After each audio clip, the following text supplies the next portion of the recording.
Hello students, तो अब तक हमने ये देखा कि कैसे एनर्जी का ट्रांसमिशन बिना मीडियम पार्टिकल के ट्रांसमिट हुए हो जा रहा था। बस मीडियम पार्टिकल अपने आगे वाले पार्टिकल को एनर्जी देते थे, वो अपने आगे वाले को देते थे और इस तरह से एनर्जी एक लोकेशन से दूसरे लोकेशन तक ट्रांसमिट हो जा रहा था। और मीडियम के पार्टिकल क्या कर रहे थे, अपने ही मेन पोजीशन के अबाउट बस SHM कर रहे थे। तो SHM का इक्वेशन हम लोग को पता है कि y equal to a sine omega t होता है जनरल टाइम t पे, राइट। अब यहाँ पे तो अलग, इसका अलग है y और यहाँ वाला पार्टिकल है वो देखिए माइनस a नॉट पे है, जबकि मीडियम का यहाँ का पार्टिकल मेन पोजीशन पे है। तो जहाँ यहाँ से मान लीजिए वेव जनरेट किया किसी ने, या यहाँ पे किसी ने फोकस किया, x इक्वल टू 0 लिया किसी ने, तो यहाँ के पार्टिकल का जो y है, यहाँ के पार्टिकल का y कुछ अलग है, यहाँ के पार्टिकल का कुछ अलग है, वही y नहीं है।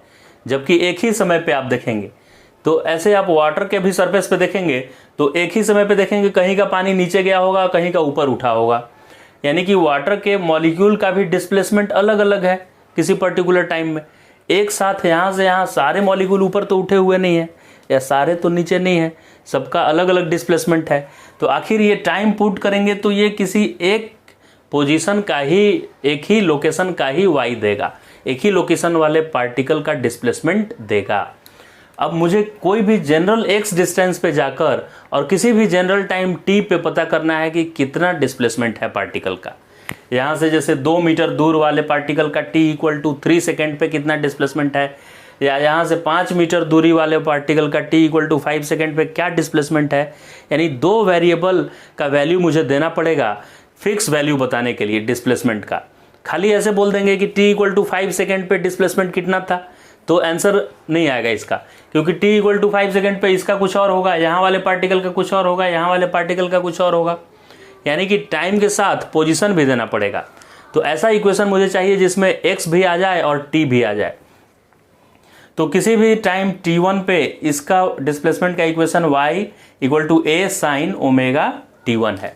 t टाइम पे रहता है तो a साइन ओमेगा t होता है, इसलिए मान लिया मैंने इसको t1 टाइम पे, जो x इक्वल टू 0 था उसका t1 टाइम पे क्या डिस्प्लेसमेंट होगा, y equal to a sine omega t1।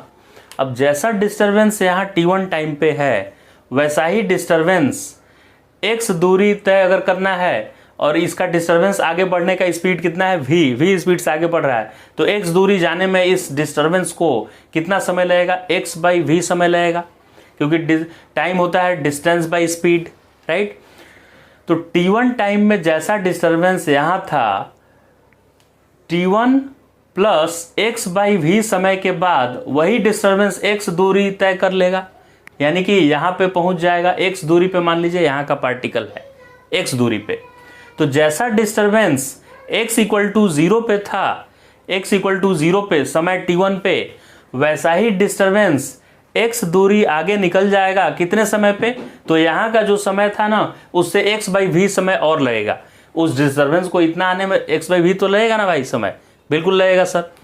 अब इस समय को मैं बोल दिया कोई भी जनरल टाइम t, क्योंकि ये x कोई भी जनरल डिस्टेंस लिए हैं हम, कोई फिक्स तो लिए नहीं है कि इससे 1 मीटर या 2 मीटर, कोई भी जनरल डिस्टेंस x लिए हम। तो कोई भी जनरल डिस्टेंस x है तो इस x दूरी को तय करने में x बाई v समय लगा होगा। और जिस समय हम इसका इक्वेशन लिखे थे उस समय को t1 लिखे थे, तो इससे और कितना आगे का ये समय है, t1 plus x by v समय है ये, राइट। तो t1 plus x by v समय पर, यानी कि t समय पर इसका वही स्थिति है जो इससे x बाई v समय पहले इसका स्थिति था। और इसका स्थिति यानी डिस्प्लेसमेंट क्या था उसका इक्वेशन मैंने लिखा हुआ है, y equal to a sine omega t1 लिखा हुआ है। अब इस समय से x बाई v समय पहले क्या क्या टाइम होगा, तो t1 plus x by v तो ये वाला समय है, और इससे x बाई v समय पहले यानी x बाई v समय माइनस करें तो क्या वापस t1 समय पे हम पहुंच जाएंगे। यानी कि t1 समय पे इसका जो डिस्प्लेसमेंट था वही displacement t1 plus x by v पे इसका था।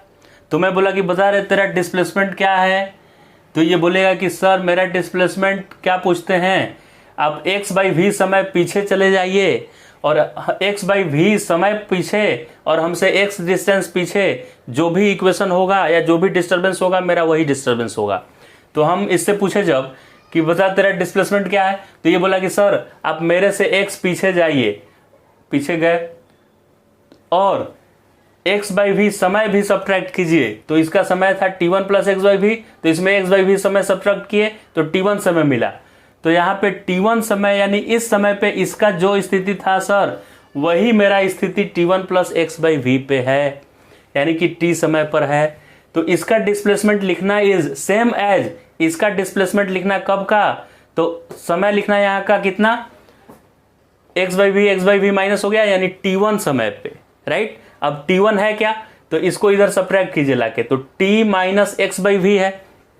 तो इस t1 को आप t1 लग सकते हैं, तो ये भी इक्वेशन सही है, लेकिन मुझे x के टर्म में लाना है, मुझे x भी इंक्लूड करना है उसमें। तो इस t1 को मैं क्या लिख सकता हूं, t minus x by we. तो देखिए इस इक्वेशन को रिप्लेस कर दिया मैं a साइन ओमेगा, और t1 को मैं लिख दिया t minus x by we. तो अब इसको मल्टीप्लाई कर दीजिए ओमेगा t और omega x v divided by we, तो omega t omega x by v हो गया। अब ये ओमेगा बाई वी को के बोलते हैं। कैसे ये के आता है ओमेगा बाई वी, देखिए ओमेगा होता है 2 बाई टाइम पीरियड, और के किसको बोलते हैं, angular wave number 2 by lambda. मतलब कि लैम्डा वेवलेंथ, वन वेवलेंथ बनाने में 2 फेज का चेंज होता है, तो एक वेवलेंथ बनाने में 2 बाई लैम्डा फेज का चेंज होगा, और इसी को एंगुलर वेव नंबर बोलते हैं। तो 2 बाई लैम्डा इज के, सो omega by k equal to 2 by T, और ये नीचे 2 बाई लैम्डा आएगा तो उल्टा कर देंगे, तो लैम्डा बाई 2 हो गया, इससे ये कैंसिल हो गया, और lambda by t wavelength by time होता है स्पीड ऑफ डिस्टर्बेंस या स्पीड ऑफ वेव, तो lambda by t is speed of wave. So omega by k equal to v, so omega upon v equal to k. तो omega upon we को मैं के लिख दिया, तो इक्वेशन आ गया y equal to A sine omega T minus K X. अब ए साइन, ये इक्वेशन याद रखेंगे, किसी भी x दूरी पे t समय पे पार्टिकल का डिस्प्लेसमेंट क्या होगा, यही ये y है।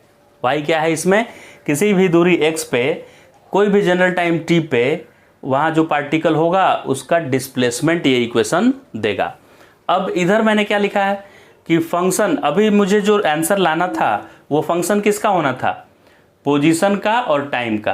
तो x इक्वल टू 0 पोजीशन पे t, तो जो डिस्प्लेसमेंट 0 डिस्टेंस पे t1 टाइम पे था वही डिस्प्लेसमेंट x दूरी पे t टाइम पे होगा, क्योंकि ये t का वैल्यू मैंने क्या रखा हुआ है, t का वैल्यू वही t1 समय में x बाई वी और ऐड करके मैंने रखा हुआ है इस t1 का वैल्यू, राइट। तो f0 और t1 को मैं क्या लिख सकता हूं, ये देखिए t1 plus x by we क्या है, t है, t। तो t1 को मैं क्या लिख सकता हूं, t minus x by V, t minus x by we. तो अब जो t1 इक्वेशन में था यहाँ, इस इक्वेशन में मैंने पुट कर दिया t minus x by V. Sir t1 ही रहने क्यों नहीं दिए, x माइनस वी क्यों पुट किए, t1 ही रहने देते तो यही इक्वेशन आता, तो खाली ये टाइम का फंक्शन होता, इसमें x आता ही नहीं। मुझे ऐसा इक्वेशन लाना था जिसमें पोजीशन भी वो डिसाइड करे कि कितने पोजीशन वाले पार्टिकल की बात हो रही है। ये तो बस x इक्वल टू 0 वाले पोजीशन का आता, इसीलिए मैं t1 को रिप्लेस कर दिया t minus x by V से। तो मेरा जो इक्वेशन आया वो t में भी आ गया और x में भी आ गया, दोनों वेरिएबल आ गया इसमें, ठीक है।